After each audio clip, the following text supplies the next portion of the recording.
Good day, everyone. Today I'll be talking about something that almost all of us use every single day, even though we almost never see it actually. It's incredibly small, extremely powerful, and found in nearly every modern devices right now. From smartphones, laptops, to washing machines, cars, and even refrigerators. So I'm talking about microchips, or simply just the chip. Chips are basically the brains that allow electronic devices to think, calculate, and react. So without them, our devices will just be lifeless boxes of plastics and metals. Every tap you make on your phone screen, every photo you take, every message you send, all of that happens because of that tiny chip, the microchip. So in this presentation, I'll be talking about four main parts. So first is how chips are manufactured. Second is why chip making is so difficult.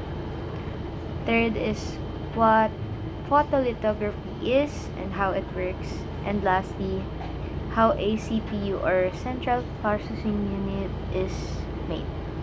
So let's start from the beginning. Surprising journey that turns something as ordinary as sound into the world's most powerful materials.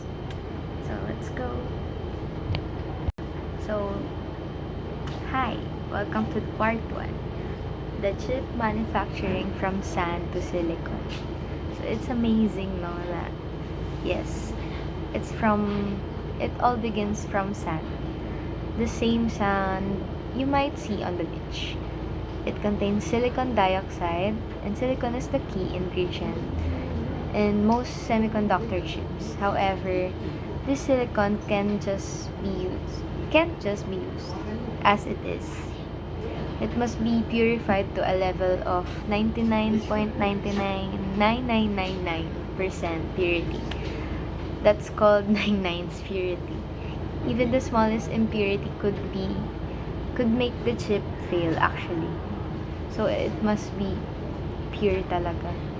So once purified, the silicon is melted in a furnace and then formed into a single perfect crystal called an ingot. Imagine so this ingot is imagine a shiny gray cylinder about the size of a baseball bat. This ingot is then sliced into thin, mirror-like discs called wafers, each only about 0.7 millimeters thick. It's like sobrang nipis. So each can hold hundreds of or even thousands of chips depending on the size. From here, engineers uh, from that engineers start building billions of transistors, which are like tiny switches that control electrical signals, representing ones and zeros. So that is the foundation of all digital data. Modern chips can have over 20 billion transistors packed in an area smaller than your fingernail. That's like fitting all the people on Earth into a single shoebox and still having space left. So, fun fact lang, a transistor is about 10,000 times smaller than the width of a human hair. It's like this. And today's chips are made with transistors only 3 nanometers wide. That's 3 billionths of a meter. But it's not as simple as stacking transistors on silicon. The process involves hundreds of precise steps, including etching, doping, layering, and polishing, all done inside facilities called fabs or fabrication plants. So, fun fact, did you know that a single silicon wafer can take up to 3 months to finish production? That's how precise and delicate this process is. Welcome to part 2. Part two is why chip making is so hard. So now you might be wondering, if we know how to make chips, why can't every country or company just make their own? Well, chip manufacturing is one of the hardest, most expensive, and most precise industries in the world. There are three main reasons for that: precision, environment, and most importantly, the cost. Kasi mahal siya talaga.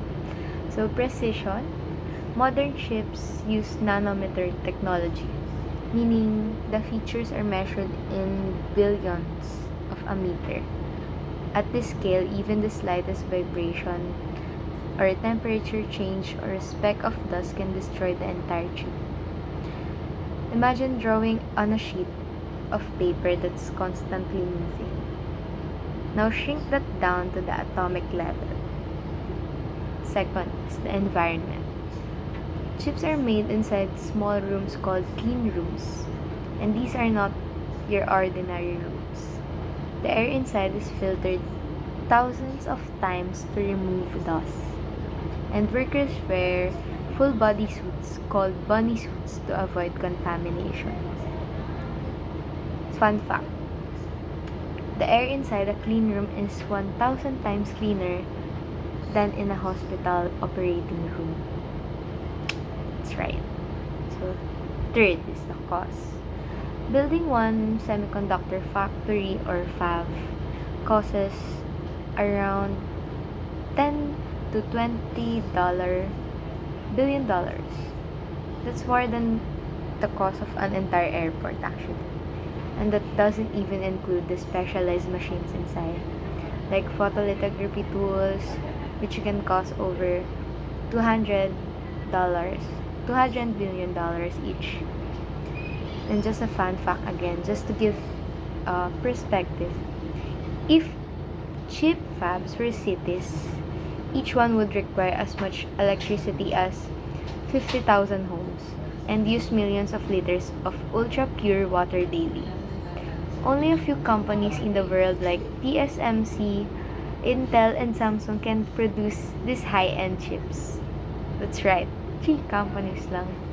That's why global events like pandemic or trade restrictions can lead to chip shortage, affecting everything from cars to gaming consoles. Imagine this. One tiny chip shortage can delay millions of car productions worldwide. That's how vital our modern to that's how they are vital to this modern world. Now, down to the third part, the photolithography or drawing circuits with light. If the silicon wafer is the paper, photolithography is the printing circuits using light. It's one of the most complex and mind-blowing processes in modern engineering. Yes, that's right. So here's a simplified explanation of how it works. First is, the wafer is coated with light-sensitive chemical called photoresist, like a special film. You know, that the black one na manipis lang. Second is the mask. A mask or reticle which has the circuit design is placed on top of that. Third is powerful ultraviolet or UV light shines through the mask, transferring the design of the circuit onto the wafer. Fourth, the exposed parts of the photoresist chemically react are then, and are then developed, revealing the tiny circuit pattern. And then these patterns are etched and unwanted materials are removed. This process is repeated hundreds of times to build up multiple layers of circuits, each layer smaller and more detailed than the last. Modern chips use extreme UV light, UEV, which uses light at like a wavelength of just a 13.5 nanometers. That's smaller than the virus actually. So fun fact, only one company in the world, ASML, makes EUV lithography machines, and each one costs around $200 million. They're so large, they need 4 combo jets to transport just one. Okay, down to the last part. This is how a CPU made. So, let's talk about the famous type of chip, the CPU, the Central Processing Unit, the brain of a computer or any modern device, actually. The process begins with design. Teams of engineers and computer architects spend years designing how billions of transistors will communicate and process data. It's like building a digital city where every transistor is a building and every wire is a road. Next comes fabrication, which uses all the methods we discussed: lithography, etching, doping, and layering to create the chip physically. After fabrication, the wafer goes through testing. Faulty chips are marked and thrown out, and the working ones are cut or diced and then packaged.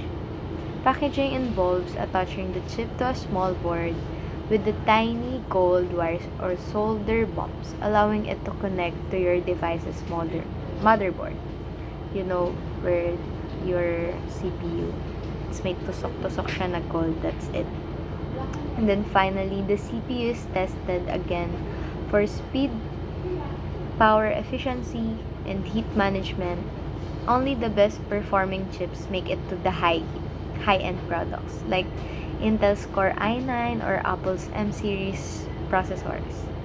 So fun fact, a modern CPU can perform trillions of calculators per second, yet it's smaller than a coin and consumes less power than a light bulb.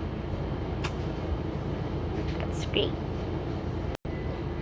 So, just to end this video, my conclusion is chip manufacturing is one of the most advanced technologies humanity has ever developed. It's sobrang liit niya lang pero sobrang powerful niya and laki ng impact niya sa modern technologies right now. It begins something as common as sand and ends as the heart of our digital world. From sand to silicon, from light to logic, every chip represents a masterpiece of precision, innovation, and creativity. So, next time you use your phone or laptop, remember, inside that small device lies decades of human effort, microscopic engineering, and technological brilliance. It's amazing. So, thank you for listening.